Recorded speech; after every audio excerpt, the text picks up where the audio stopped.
It wasn't until he saw the red stain on the bedsheet that the chairman was horrified to realize that the 40-year-old woman in front of him was actually a virgin. He immediately felt deeply guilty. He then apologized to the woman and explained that someone drugged his drink last night, and that's why he did what he did, but assured her that he'll take full responsibility for his actions. To make amends, he took out his business card and gave it to her, telling her that if she ever had any problems in the future, she could call the number for help. He thought that this would be the end of their interaction. Unexpectedly, a month later, the woman found out she was pregnant, with rare twins.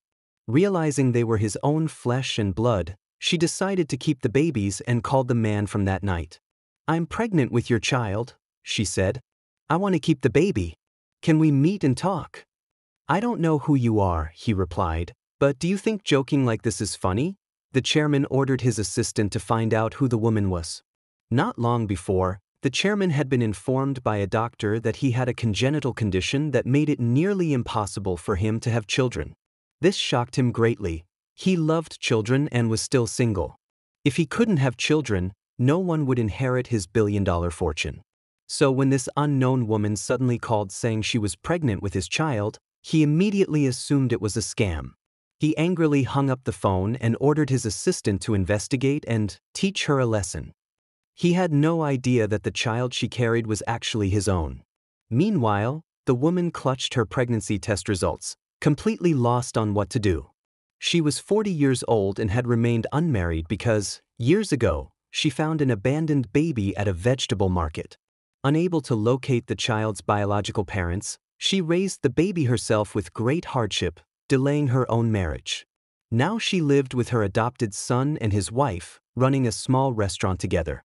With no other choice, she returned to the restaurant her adopted son ran.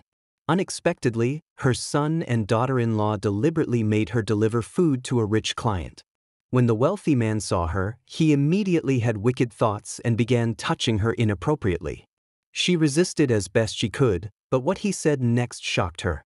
Meanwhile, the chairman's assistant reported back. The call had indeed come from the woman he had been with that night, and the pregnancy was real.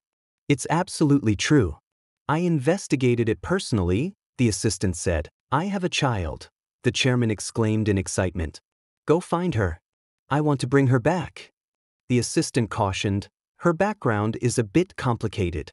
Also, as far as I know, she doesn't know your true identity. You should think carefully about how to handle things before bringing her back. Do you only want the child in her belly, or do you want to marry her?" "You make a good point," he replied. "Here's what we'll do. I'll first meet her as an ordinary person and see what kind of person she is. If she's only interested in wealth, I'll have her give birth to the child and then raise the baby myself. But if she's not after money, I'll marry her and treat her and the child well." While the foolish rich man bullied and harassed the woman, even calling her all sorts of names, the chairman rushed in and stopped him abruptly. He declared to them that the woman was carrying his child and that no one would dare to bully her. He then turned to the woman and assured her that he would stand by her side throughout the entire process. The foolish man interrupted, saying that the woman needed a man like him who had money, not a man who still dressed in an old-fashioned way. He burst into laughter along with his foolish friends. Angered, the woman slapped him across the face. Furious, the man raised his hand to retaliate, but the chairman grabbed his hand in midair and gave a strong warning.